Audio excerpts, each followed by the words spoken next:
নমস্কার, আমি ঈশানী। আজকে চলে এসেছি হুগলি জেলার অন্তর্গত এক জোড়া কৃষ্ণ মন্দির ঘুরে দেখতে। মন্দিরে কিভাবে আসবেন, এখানে ভোগ পাওয়ার নিয়মাবলী কি, সমস্ত কিছু শেয়ার করব আজকের ভিডিওতে। আর তাছাড়া থাকবে এই মন্দির সংক্রান্ত নানান ইতিহাস কাহিনী। তাই এই ধরনের ভিডিও দেখতে ভালো লাগলে অবশ্যই চ্যানেলটি সাবস্ক্রাইব করবেন। এখানে আসতে গেলে প্রথমে চলে আসতে হবে তারকেশ্বর স্টেশনে। সেখান থেকে তারকেশ্বর বাস স্ট্যান্ডে এসে আপনাদেরকে বলতে হবে গোপীনাথ জিউ মন্দির যাওয়ার বাস কোনটি। সেই বাসে উঠে মোটামুটি 1.5 ঘন্টা সময় লাগবে। আপনারা পৌঁছে যাবেন খানাকুল কৃষ্ণনগর এলাকায়। এই কৃষ্ণনগর কিন্তু নদিয়ার কৃষ্ণনগর নয়, এই কৃষ্ণনগর হচ্ছে হুগলির কৃষ্ণনগর।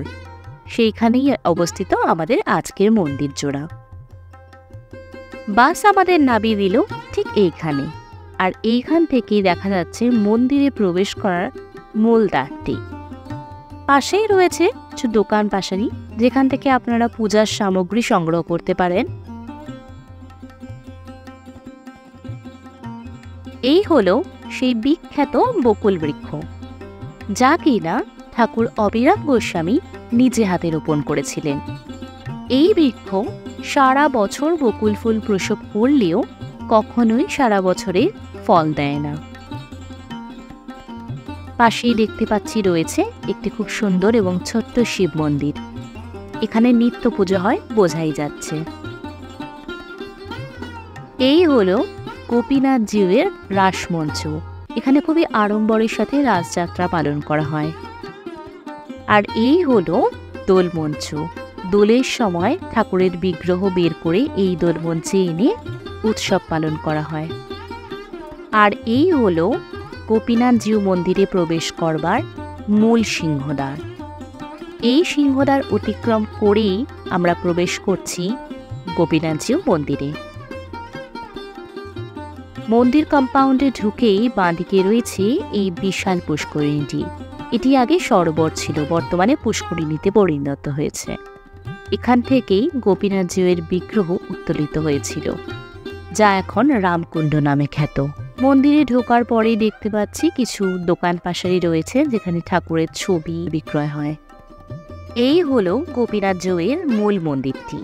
বর্তমানে এই মন্দিরে গোপীনাথ জিউয়ের বিগ্রহ থাকে না, তা নতুন মন্দিরে রয়েছে। কিন্তু পুরনো মন্দিরটা খুবই সুন্দর, নবরত্ন বিশিষ্ট, এবং নতুন করে তা রং করা হয়েছে, দেখে বোঝা যাচ্ছে।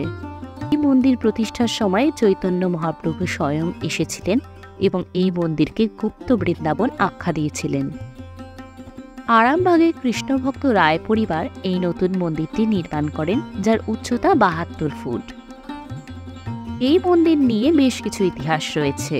তার মধ্যে একটি বলা হয়, যখন ঠাকুর অবিরাম গোস্বামী বৈষ্ণব ধর্ম প্রচার করছিলেন, তখন এই স্থানে বেশ কিছু তান্ত্রিক ছিলেন এবং তারা এই মন্দির নির্মাণে বাধা সৃষ্টি করেছিলেন।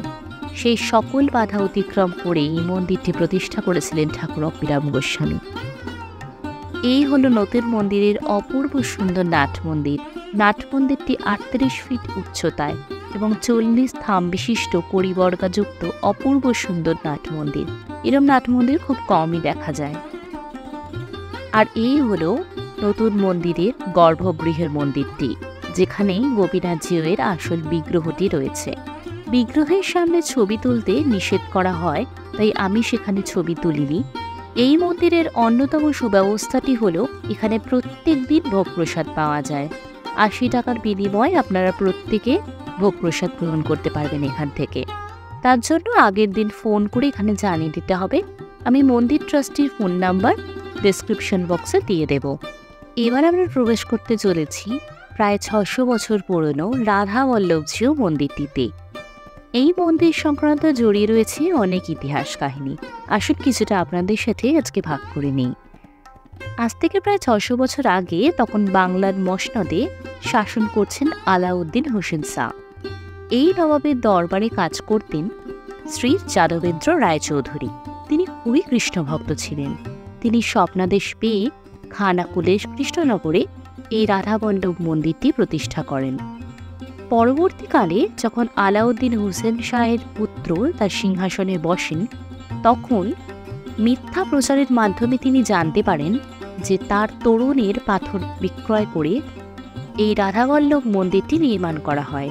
তখন তিনি হাতের পিঠে চেপে এখানে আসেন এবং যাদবেন্দ্র রায়চৌধুরীর মুণ্ডচ্ছেদ করেন। তখন হয় এক অলৌকিক ঘটনা।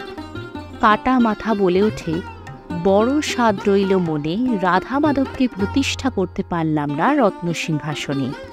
এই শুনে নবাব অবাক হয়ে যান এবং তিনি যাদবেন্দ্র রায়চৌধুরীর পুত্র কৃষ্ণরামকে সমস্ত দিক থেকে সাহায্য করে এই মন্দিরটি নির্মাণ করতে সহায়তা করেন।